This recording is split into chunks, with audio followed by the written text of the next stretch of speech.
ఇక్షు బటర్ఫ్లైయా పట్టుకోదాన్ని మరి వెళ్ళిపోయింది. Hey guys, welcome to my channel. మేమైతే గుడ్లవల్లేరు దగ్గర ఉన్న కొండలమ్మ తల్లి టెంపుల్కి అయితే వెళ్తున్నాము. మేము మా ఊర్లో ఆటో అయితే మాట్లాడుకున్నాం అందరం కలిసి, ఎక్కడంటే అక్కడ ఆగొచ్చు అని చెప్పి. ఇంకా మేము ఇంట్లో బ్రేక్ఫాస్ట్ చేయకుండా స్టార్ట్ అయ్యాము, కొంచెం ఎర్లీగా వెళ్ళాలి టెంపుల్కి అని చెప్పి.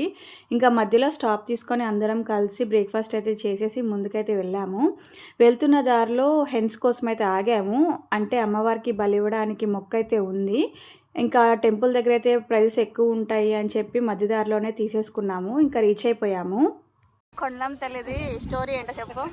వెనక మామూలుగా అనేవాళ్ళు బాతుల అబ్బాయి వచ్చి ఇక్కడ తల్లి దగ్గరికి చిన్నగా వంతుల మీద చేను గట్టు మీద చిన్న విగ్రహం ఉండేదంట. చిన్న విగ్రహం ఉంటే బాతులు ఆయన ఏం చేసేవాడంటే బాతులు అక్కడ చుట్టూ టెంట్ వేసుకుని అక్కడ బాతులు మెయింటెనెన్స్ చేశాడు. ఆ బాతులు మెయింటెనెన్స్ చేస్తే అక్కడే బోల్డని గుడ్లు పెట్టి బాగా లాభాలు పొందాడు. అమ్మో ఇక్కడికి వేస్తే ఏంటో నాకు ఎంత లాభం వచ్చింది, ఈ విగ్రహాన్ని తీసుకుని వెళ్ళిపోయి మా ఊరు వెళ్ళిపోతే ఇంకా లాభం వస్తుందేమోనని ఆ బాతులతో పాటు వెళ్ళిపోతూ ఈ తల్లిని కూడా తీసుకుని వెళ్ళిపోయాడంట. వెళ్ళిపోయి అక్కడికి వెళ్ళిపోయి ఇంటి దగ్గరికి వెళ్ళినాక లారీ మీద చూస్తే అన్ని బాతులన్నీ చనిపోయి ఉన్నాయంట. చనిపోతే అమ్మో ఏదో తప్పు జరిగిందని తీసుకొచ్చి తల్లిని అక్కడ విగ్రహం పెట్టారంట. అక్కడి నుంచి అట్లా తల్లి పెద్దదైపోయింది, అది ఫేమస్ అయిపోయింది తల్లి పెద్ద. ఇంకా మా డాడీ దగ్గర అయితే అమ్మవారి స్టోరీ అయితే తెలుసుకున్నాను మొత్తం. ఇంకా అది వినిన తర్వాత పొంగల్ చేయడానికైతే వెళ్ళిపోయాము. అంటే మా పిన్ని మొక్కు ఉందన్నమాట, మా చెల్లికి మంచి మార్క్స్ రావాలి, బాగా చదువుకోవాలి అని చెప్పి. ఇంకా పొంగల్ అయితే స్టార్ట్ చేసేసింది.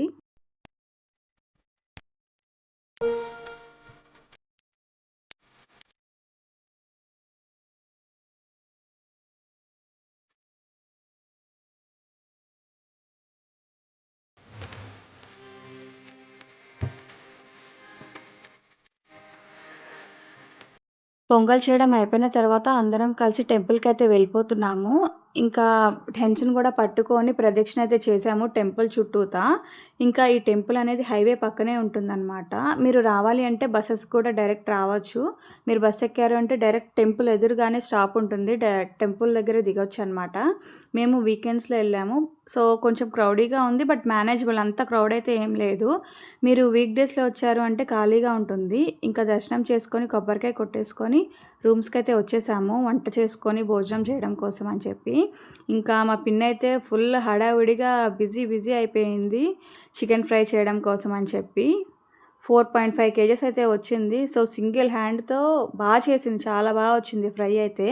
టెంపుల్కి ఎదురుగానే రూమ్స్ అయితే అవైలబుల్ ఉంటాయి, మీరు రెంట్స్కి తీసుకొని అక్కడ స్టే చేయొచ్చు దూరం నుంచి వచ్చిన వాళ్ళు. అండ్ మీకు కుక్ చేసుకోవడం కోసం స్టవ్స్ కానీ బాండీలు గిన్నెలు ఏమైనా సరే అక్కడైతే అవైలబుల్ ఉంటాయి, జస్ట్ మనం రెంట్కి తీసుకొని యూస్ చేసుకోవడమే. అండ్ చాలామంది మొక్కుకున్న వాళ్ళు 100 to 200 మెంబర్ పీపుల్స్కి భోజనాలు కూడా పెట్టుకోవచ్చు. అక్కడే టేబుల్స్ అండ్ చైర్స్ కూడా అవైలబుల్ ఉంటాయి. సో ఈలోపు మా పిల్లలు అయితే రూమ్ లోపల మంచిగా చిల్ అవుతున్నారు డాన్స్లు వేసుకుంటూ. చికెన్ ఫ్రై ఉంటే రసం లేకపోతే ఎలా చెప్పండి. చికెన్ ఫ్రై అండ్ రసం సూపర్ కాంబినేషన్ కదా. ఇంకా సో మా అమ్మ అయితే స్టార్ట్ చేసింది రసం పెట్టడం. చాలా బాగా పెడుతుంది రసం మా మమ్మీ, సూపర్ ఉంటాయి, చాలా ఇష్టం నాకు. ఇంకా చికెన్ లోపల లివర్ ఉంటుంది కదా, అది ఎలాగోలా ఫ్రై చేయాలని అనుకున్నాము. ఏదో తంటాలు పడి కుస్తీలు పడి కరివేపాకు పొలాలకైతే గుచ్చి ఎలాగోలా మా వాళ్ళైతే కష్టపడి ఎలాగైతే కాల్చారు. అది కూడా చాలా బాగా కుదిరింది. ఏదో ఒకటి ఇంకా తప్పదు కదా, బయటకు వెళ్ళినప్పుడు ఎలాగోలా అయితే కాల్చేసాము. ఇంకా అన్నీ కుక్ చేసుకొని అందరం రూమ్లో అయితే కూర్చొని మంచిగా కబుర్లు చెప్పుకుంటూ అలా లంచ్ అయితే కానిచ్చేసాము. ఇంకా టెంపుల్కి దగ్గరలోనే 1 అవర్లో బందర్ బీచ్ అయితే ఉంటుంది.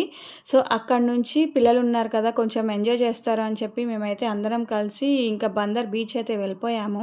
మేము బీచ్కి వెళ్ళేపాటికి ఈవినింగ్ 5 అయిపోయింది, అంటే టెంపుల్ దగ్గరే లేట్ అయిపోయింది. అక్కడే కుక్ చేసుకొని తిని మళ్ళీ అక్కడ నుంచి 1 అవర్ జర్నీ చేసి మాకు బీచ్కి వచ్చేపాటికి ఇంకా పిల్లలందరూ ఫుల్ ఖుషీతో నీళ్ళలోకి దిగేసి ఫుల్ ఆడుకున్నారు. నాకైతే బీచెస్ అయితే భయం, జస్ట్ చూడడం ఇష్టం అంతే. ఇంకా మేము వెళ్ళే టైంకి అక్కడ మచిలీపట్నం పోర్ట్ అయితే కన్స్ట్రక్షన్ జరుగుతూ ఉందన్నమాట. ఇంకా ఈవినింగ్ అయిపోయింది, చీకటి పడిపోతుంది అని చెప్పి మేము రిటర్న్ అయితే అయిపోయాము. అక్కడ నుంచి 2 అవర్స్ జర్నీ చేయాలి. ఇంటికి వచ్చేసిన తర్వాత అందరం కలిసి డిన్నర్ అయితే చేసాము. See you in my next video, bye.